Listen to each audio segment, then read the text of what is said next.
So this plant we found has thorns on its stem and on the leaf itself. It's pretty wicked. Everything about it's telling you that these are probably poisonous, which they are. This is horse nettle. I had to do some research. I did not know that offhand, but this is horse nettle.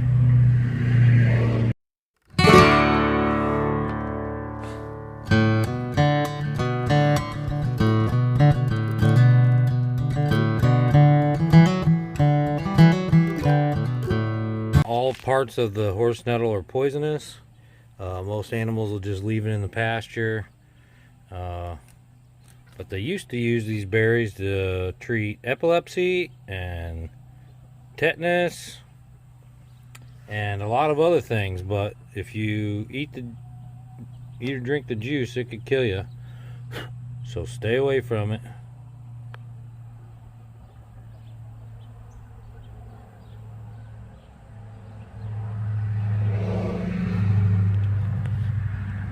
These blackberries here, this is nightshade. And this is a nightshade, the horse nettle.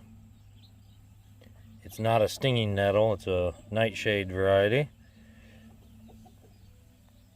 And it is, it's not native to North America. I left more behind. Why don't you take it back to the lab, see what you can get. All right.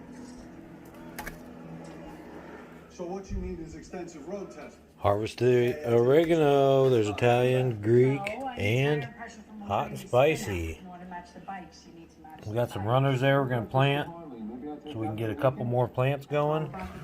Now if you remember, we bought these at the greenhouse beginning of the year. We planted Greek, hot and spicy, and the Italian. The Italian took a while to get caught up, but it did really good. You saw how much we just harvested, and we've cut off of all of these at least 3 times this year. We've had plenty of oregano for everything that we use. And you can separate these and leave some of this out where you want it, but we don't know that we want the oregano to be where it was right now permanently. So we put the whole thing in a pot, dug it up, put it in pots, and we'll grow it in here through the winter, and then we'll find a permanent spot for it. And then after this year, because it's tripled in size, I mean, we planted just a little, start, and so hopefully this will double again next year, and it'll have a lot more to start with. We'll get some off of it this winter. Not that I don't think we're going to need it, but we'll be able to get some. And after we find a permanent home for this, we'll just come through and separate this and take part of this in so we can grow some through the winter, and then the rest will come back. We might put some straw or something on it, but just to winterize it. But it should come back the next year right where we have it permanently. They make pretty good house plants.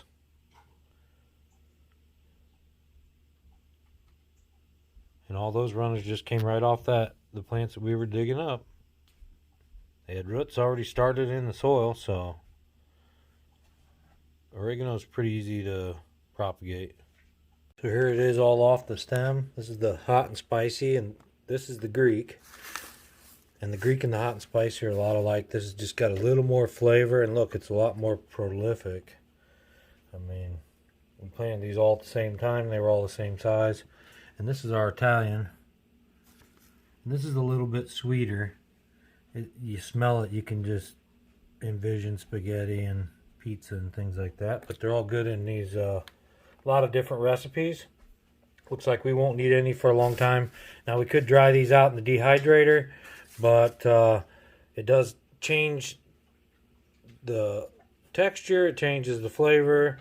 It's a lot better just to let them air dry, and then we're going to keep them in jars, canning jars. So we do have that. They're all still growing in these pots, so we can get some fresh if we want to too, but I don't think we're going to need any for a long time.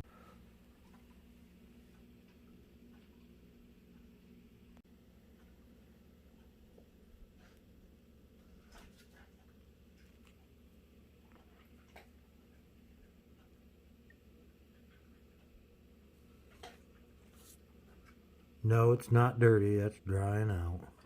Definitely don't want to put them in jars wet because make sure they're dried out completely. Even if you're air drying them, they will mold up on you in the jars. So make sure you dry it out properly.